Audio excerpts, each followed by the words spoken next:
Hi there and welcome back to our GCP-Mindset channel. Nice to see you all again. Today we have a very special guest, Dr. Alexandra Ortiz Rodriguez, our IVDR expert. And I will just let Alexandra introduce herself and she will tell you everything that you need to know about the IVDR. That's the In Vitro Diagnostics Regulations. Hi Alexandra, thanks for being here. Thanks, Carol. Many thanks for the invitation.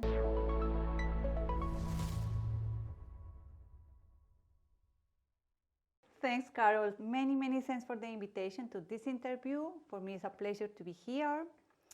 I'm going to tell you a bit about myself. I am originally from Colombia. I studied biology. When I finalized my master, I moved to Germany for starting my doctoral studies. It was 13 years ago. Oh, wow. In the field of clinical trials, I've worked as a CRA and as a project manager in clinical trials in oncology. Afterwards, I moved to the field of clinical regulatory affairs, and currently I'm working as regulatory affairs manager with focus in vitro diagnostic medical devices. Wonderful. It's lovely having you. So just for our viewers, those who are here for the first time, maybe we can just start with simply clarifying what are IVDs? Yeah, an IVD in simple words is any medical device which is used for the analysis of specimens provided or obtained from the human body.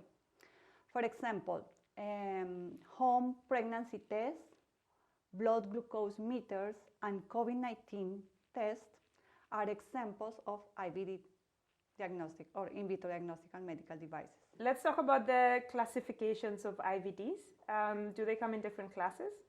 Correct. The IVDs are classified in different categories. For example, in the USA, the classification is based in the level of the regulatory control, and there are three classes: Class 1, Class 2, and Class 3. In Europe, it's a bit different. The classification is based in the intended use of the product and in the risk that this product implies for the patient and for the general population. What this means? There are four classifications or four classes. Class A, Class B, Class C, and Class D. Class D is the highest risk device, and these devices are used, for example, for diagnosis of high infection disease, for example, COVID-19. Why? Because this device implies high risk for both patient and general population. So Alexandra, is there any major differences in how IVDs are regulated in the USA versus Europe? Yes, there are differences in how the IVDs are regulated in the EU compared with the USA. But these differences are more related with the legislation in each country. Of course, there are common key points.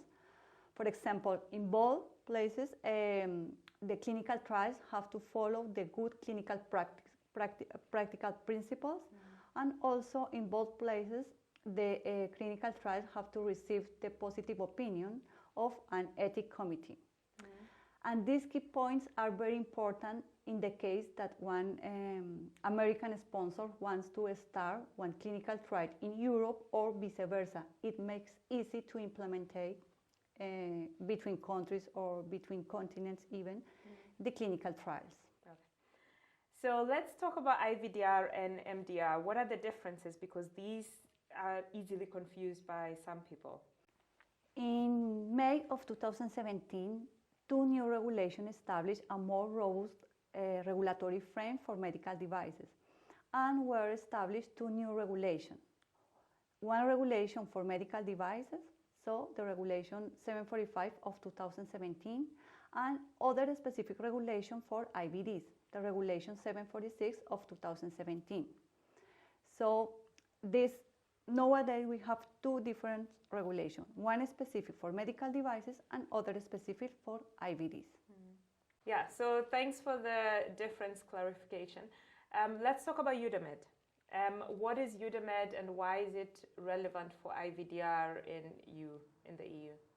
Udmet is the European database of medical devices. This electronic system will integrate and give all the information related with IVDs and medical devices in the EU. So through this electronic system will be handled all the information related to these both devices. Udmet is very important because in this electronic system will be handled, for example, the regulation for the clinical trials, and also will contain all the information related with the CE mark for the process to obtain the CE mark for these both devices, also will be handled through the Udmet. Udmet is not yet full functional. It will compose of 6 modules. 3 of them are already available, and the other 3 are expected that are released by the end of this year. Very good. Something we can look forward to because it's nice to streamline the whole entire process. Yeah. Correct. Yeah. Very good. Thank you. So a little bit about the IVDR. Do you see or experience any limitations when it comes to IVDR? Yes. With the implementation of the IVDR, the notified bodies will play a more active role in the process to placing a device on the market. The problem is that currently there are several number of notified bodies in the process to IVDR designation. And according with the designation timelines, it will be difficult to have an appropriate number of designated notified bodies by May of this year when IVDR will come in force. So the same situation is for MDR.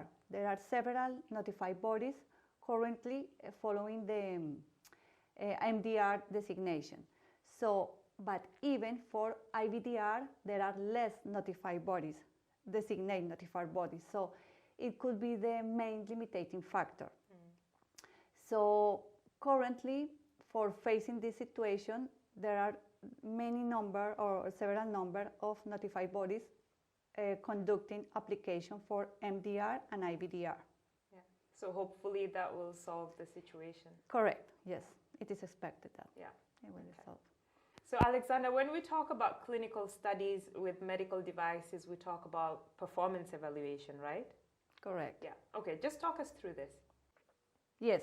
Performance evaluation is the assessment to establish or verify the performance of an IVD or a medical device. So this evaluation contains 3 pillars: the scientific validity, the analytical performance, and the clinical performance. In this last one, in the clinical performance, is where the clinical trials or the clinical performance studies play the main role. For obtain the CE mark, an IVD or a medical device, the notified bodies have to verify how were the results obtained for the scientific validity, how were the results obtained for the clinical performance, and how were the results obtained for the analytical performance. And after this analysis, the notified bodies will issue or not the CE mark certificate. So these 3 points are really important for being issued with the CE mark. Correct. Yeah. Are the main 3 pillars. Yeah. Correct. Okay, thanks. So what about your expert opinion on IVDR? How do you think the IVDR is really helping and shaping the industry? Yes, absolutely. The implementation of the IVDR will bring many advantages to the industry, it mainly in terms of quality. Because since the introduction of the last one normative, the normative 9879, it was nearly 20 years ago, about the 80 to 90% of the IVDs were not subject of the notified bodies oversight. Then, after the implementation of the IVDR, the notified bodies, as I mentioned, will play a more active role in the process to obtain the CE mark for IVDs, which will have definitely a big positive impact for both patient and for general population. Let's go to take the example with the COVID-19 pandemic, with the home COVID antigen test. Can you imagine what will be the impact for patient and for the general population if one of these tests has low sensibility or low specificity and then produce false positive results and false negative results? It definitely will have a big impact for both. So these are the risks that the IVDR wants to avoid. How? increasing the oversight with the notified bodies. So as we come towards the end of our interview session, do we have any most recent updates on the IVDR? So yes, with the implementation of the MDR and IVDR, it has been established a medical device coordination group. This group periodically issues guidelines related with the implementation of this POL regulation. Related with IVDR, this group recently, in January of this year, issued a guideline related with the performance evaluation. This document is a good document as a supporting for helping to all the stakeholders to implement the performance evaluation. So it's a good tool for all the stakeholders.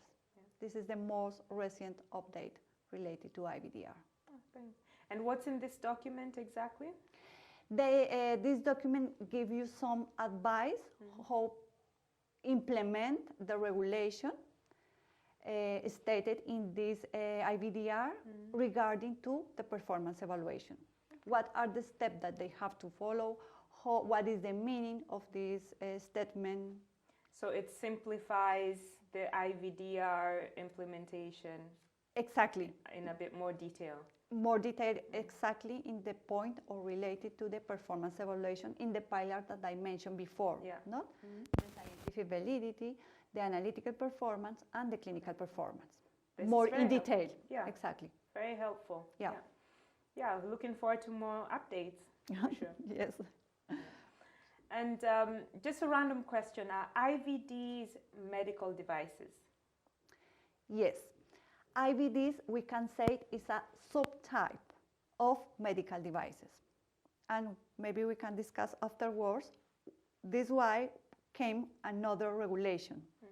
The CPR, now we have CPR regulation, but maybe we can discuss this afterwards. Perfect. Thanks for putting some light on there. This is easily asked by a lot of people, are IVDs medical devices? So thanks for clarifying that it's a subtype. It's a pleasure. Okay. Thanks so much, Alexandra, for discussing this topic with us. It's a topic that a lot of people are definitely looking for answers for. It was really nice having you today, and we can ask for a better expert on this topic. Thanks a lot, Carol, for the invitation, for having me here. It was for me really a pleasure to be here and discuss this really interesting topic. Our pleasure. Thanks a lot. And thank you so much, our viewers, for joining today. And if it's the first time, make sure you subscribe for more topics on clinical research. It was really nice to have Alexandra to talk about the IVDR and not to confuse it with the MDR, because some people do that. And we just wanted to shed some light on the topic. So until next time, hasta luego. Hasta luego. Goodbye. Bye.